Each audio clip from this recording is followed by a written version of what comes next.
अस्सलाम वालेकुम। पाकिस्तान में बसने वाली तमाम कौमों को देखें और फिर उन तमाम कौमों का टेक्निकली एजुकेशन के हिसाब से जायजा लें तो सिंधी कौम सबसे पीछे नजर आएगी। हालांकि सिंधी कौम में डॉक्टर भी मौजूद हैं तो इंजीनियर भी, वकील भी हैं तो प्रोफेसर भी, लेकिन टेक्निकली लिहाज से दूसरी कौमों की निस्बत ये एवरेज बहुत ही कम है। इसकी वजह मालूम करने के लिए हमने दावत दी है मिस्टर सिंधी को। जी मिस्टर सिंधी, आप इसकी वजाहत किस तरह करेंगे? साईं, पहिरीं ॻाल्हि त ज़िंदगी जे हर शोबे में तव्हांखे सिंधी ज़रूरु मिलंदा। ॿी ॻाल्हि त इन्हनि जो तइदादु ॿियनि क़ौमनि खां घटि छो आहे?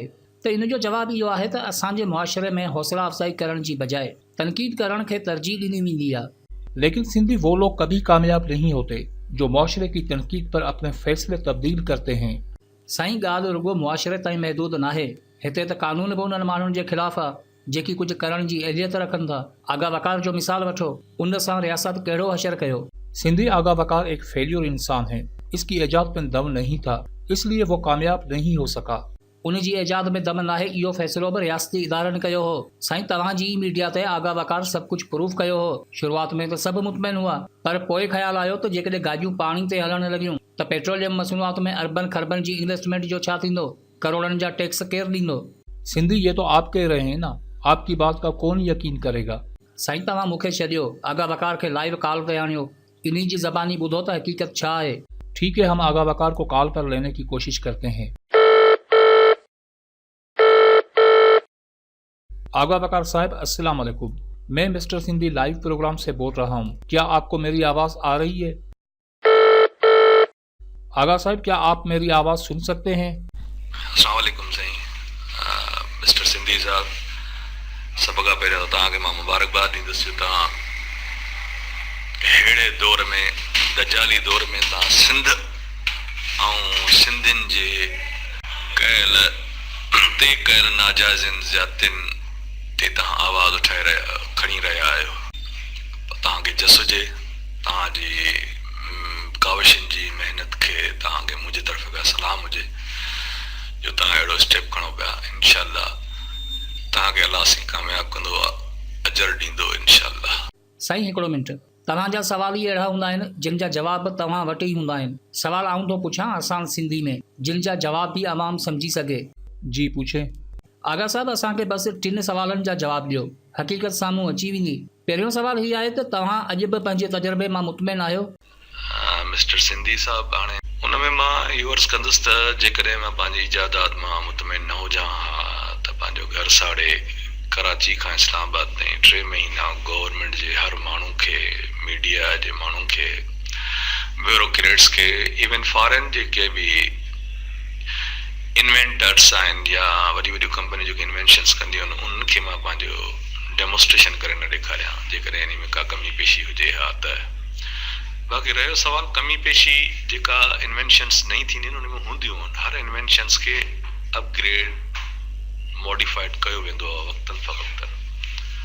मुंहिंजो ॿियो सवाल हीअ आहे त जेकॾहिं तव्हां सही हुआ पोइ तव्हांजो क़दर छो कोन कयो वियो? इन्वेंशन्स जा स्टेप्स आहिनि या ईअं खणी चइजे त फील्ड्स आहिनि। इन्वेंशन्स जूं के फील्ड्स अहिड़ियूं हूंदियूं आहिनि जेके डायरेक्ट इंसान ज़ात खे फ़ाइदो ॾींदियूं आहिनि। उन ते अगेंस्ट जेके आहिनि से माफ़ियाज़ वेठी हूंदियूं आहिनि जेके उनखे सोर्स ऑफ इनकम ठाहे वेठी हूंदियूं आहिनि, जेके इन जे थ्रू हुकुमरानी कनि थियूं वर्ल्ड ते। उहे लिटिल माइंड्स चइजनि, हिकिड़ो नंढड़ो ज़हन चइजनि, जेके पंहिंजे पैसे जे करे सिर्फ़ु यकतरफ़ा हलाईंदियूं आहिनि। मिसाल तौरु जीअं तव्हांखे मां चवां ऑयल माफ़िया। हाणे ऑयल माफ़िया सभिनी खे ख़बर आहे त फॉसिल फ्यूल दुनिया जे माहौल जे लाइ तबाही आहे, तबाही खां सवाइ ॿियो कुझु न आहे। हाणे अचूं था पाणी वारी टेक्नोलॉजी ते, त पाणी ग्रीन एनर्जी आहे जेका असांजे फॉसिल फ्यूल जे जेको बि कॉर्बन आहे, एम्बिशन आहे, उन सभिनी खे ख़तमु कंदी आहे ऐं सुठो माहौल ऑक्सीजन पैदा कंदी आहे। पर हिन में पैसो कोन्हे, इन जे करे माफ़ियास पंहिंजो अरबन खरबन डॉलरनि जो बिज़नेस बचाइण जे लाइ अहिड़ियूं इन्वेंशन्स या इन्वेंटर्स खे माराए छॾींदियूं आहिनि या उन्हनि खे बंदि कराए छॾींदियूं आहिनि त जीअं उन्हनि जी हट धर्मी, फ़िरौनियत, कारून वारी ख़ज़ाने ते जेका भर आहे उहो बरक़रार रहे। पोइ उन्हनि जो लेनो देनो इंसानियत सां या माहौल सां या धरती सां को बि लेनो देनो कोन्हे, सिर्फ़ु उन्हनि खे पैसे सां लेनो देनो आहे। इहा वजह इहा आहे जो उहे पंहिंजे पैसे जे ताक़त ते एजेंसीज़ ख़रीद कंदियूं आहिनि, जीअं असांजे मुल्क जूं एजेंसीज़ थी वियूं या हाई ब्यूरोक्रेट्स वॾा लेवल जे थी विया, जनरल्स थी विया, पॉलिटिशियंस थी विया, उनखे ख़रीद कंदा आहिनि, उहे ख़ुदि उन्हनि जो पार्ट आहिनि। सो इन जे करे उहो कॾहिं बि उन माण्हू खे अॻिते वधणु न ॾींदा आहिनि त इहा उनजी इन्वेंशन अचे ऐं असांजो ख़ात्मो थिए। मेन काज़ इहा ई आहे। साईं, मुंहिंजो टियों ऐं आख़िरी सवाल हीअ आहे त छा इमरान ख़ान जी हुकूमत में बि तव्हां पंहिंजे पाण खे साबित करण जी कोशिशि कई आहे? साईं, जीअं इमरान ख़ान साहब जी गवर्नमेंट आई त मां उन्हनि खे मैसेज कयुमि त मां तव्हांजी बिजली जो मसइलो, पाणी जो मसइलो, गैस जो मसइलो हल करे सघां थो, मूंखे तव्हां आज़मायो, ॾिसो, चेक कयो। मां पाकिस्तान जी बिजली फ्री करे सघां थो, प्लस हर आम माण्हू खे फ्री बिजली ॾेई सघां थो, प्लस एतिरी बिजली ठाहियूं जो फॉरेन जूं कंपनीज़ जेके आहिनि असां वटि अची इंडस्ट्रीज़ हड़नि, उनखे बिजली फ्री मिले। इहो सभु मां उन्हनि खे ॿुधायो आहे, करे ॾेखारियो आहे। पर अफ़सोस जहिड़ी ॻाल्हि इहा आहे त असांजे मुल्क में को बि अहिड़ी अथॉरिटी कोन्हे जेका इहो डिसीशन वठी सघे, या हू कंहिंजे प्रेशर में आहिनि, ज़ाहिर आहे सुपर पावर जे प्रेशर में आहिनि, जेके असांजी मुल्क खे तरक़ी नथा ॾियाराए सघनि, या अहिड़ियूं इन्वेंशन्स जेके असांजे कम जूं नथा कराए सघनि।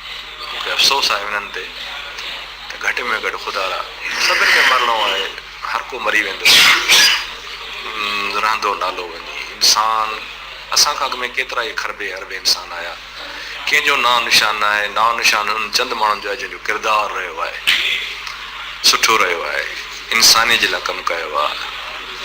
जीअं हाणे मां अव्हां खे वरी बि चवंदुसि तव्हांजो as a Sindhi, mister Sindhi हिकिड़ो नालो न हूंदो, बल्कि एज़ ए किरदारु क़यामत ताईं ज़िंदा हूंदो, जंहिं तव्हां आवाज़ु उथारियो ज़ालिमनि जे ख़िलाफ़, नॉनसेंसनि जे ख़िलाफ़, नाइंसाफ़ियुनि जे ख़िलाफ़, हक़ तलफ़ी जे ख़िलाफ़।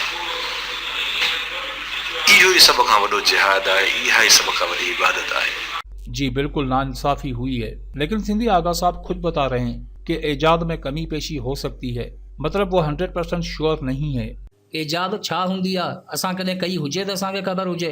कमी पेशी जो मतिलबु एजाद जो मयार हूंदो आहे त हीअ शइ हीअं थींदी, इन जो तरीक़ेकार ईअं थींदो। हाणे तव्हां ॿुधायो त इन में कहिड़ी इम्प्रूवमेंट कजे, कहिड़ी शक्ल में दुनिया जे साम्हूं आणिजे। छा टेलीविज़न इन्ही शक्ल में एजाद थियो या कंप्यूटर जी एजाद इन्ही शेप में थी? साईं, एजाद हिकिड़ो बेस हूंदो आहे। एडिसन 1100 एजादूं कयूं, हर एजाद कई नाकामियत खां पोइ मिली। छा वाटर टेक्नोलॉजी जर्मन में न पई हले? चलो हिन हक़ीक़त खे हिकिड़े पासे रखो, फ़र्ज़ु कयो त आगा वकार पंहिंजी एजाद में नाकाम वञे थो, पोइ छा तव्हां उन ते ज़ुल्म कंदा, कूड़ा केस हणी उनखे प्रेशराइज़ कंदा? दुनिया जे कहिड़े कानून में लिखियल आहे ॿुधायो? जेकॾहिं हिते अहिड़ो कानून आहे त पोइ इहो कानून स्कूलनि, इस्पतालनि ऐं अदालतनि में बि लागू कयो न, त जीअं को शागिर्द पेपर में फेल थिए त उन ते बि कूड़ा केस कया वञनि। कंहिं इस्पताल में कंहिं डॉक्टर जो ऑपरेशन नाकाम वञे त उन ते मीडिया ट्रायल कयो वञे, या वरी को वकील केस हाराए त उन ते FIR कई वञे। कानून सभिनि लाइ बराबरि हुजे न। सवाल हीअ आहे त छो रियासत पंहिंजे ई माण्हुनि सां दुश्मन वारो वेर रखे थी? आगा वकार जो ॾोह कहिड़ो आहे? छा हिन चोरी कई आहे, हिन धाड़ो हयो आहे, या हिन को क़तल कयो आहे? जेकॾहिं हू पंहिंजी क़ाबिलियत सां मुल्क ऐं क़ौम जी ख़िदमत करणु चाहे थो, पोइ तव्हां उनखे मौक़ो ॾियण बजाए उनजी ज़िंदगी दोज़ख बणाए छॾींदा? साईं, असीं सम्झी सघूं था त वाटर टेक्नोलॉजी जे अचण सां आयल माफ़िया जी खरबनि रुपनि जी इन्वेस्टमेंट तबाह थी वेंदी, पर इन टेक्नोलॉजी मां ॿिया बि कई फ़ाइदा वठी सघजनि था। दूसरे कौन से फ़ायदे? मसलन अवाम खे फ्री बिजली मुहैया करे सघिजे थी। मुल्क में ट्यूबवेल इन्ही टेक्नोलॉजी ते हलाए सघजनि था, इन्ही टेक्नोलॉजी ते इंडस्ट्री हलाए सघिजे थी, सरकारी गाॾियूं इन्ही टेक्नोलॉजी ते हलाए करोड़नि रुपयनि जो फ्यूल बचाए सघिजे थो। हीअ टेक्नोलॉजी मिलिट्री पावर में बि इस्तेमाल थी सघे थी। पर साईं, अफ़सोस आहे इमरान ख़ान खे गूगल ऐं माइक्रोसॉफ्ट में पाकिस्तानी इंजीनियर त नज़र अची विया, पर ख़ुदि हिते पाकिस्तान अंदरि कई क़ाबिल माण्हू धिका खाई रहिया आहिनि, जिन्हनि जी क़ाबिलियत ते मुल्क तरक़ी जी राह वठी सघे थो। इहे इनखे नज़र नथा अचनि। तब्दीली जा ख्वाब ॾेखारण वारा सिर्फ़ नारनि ऐं वाइदनि ते तब्दीली अचे हा त असीं पाण मुल्क खे तब्दील करे छॾियूं हा। ॿियनि खे कानून सेखारण वारा पाण बि कानून जे दायरे में अचो।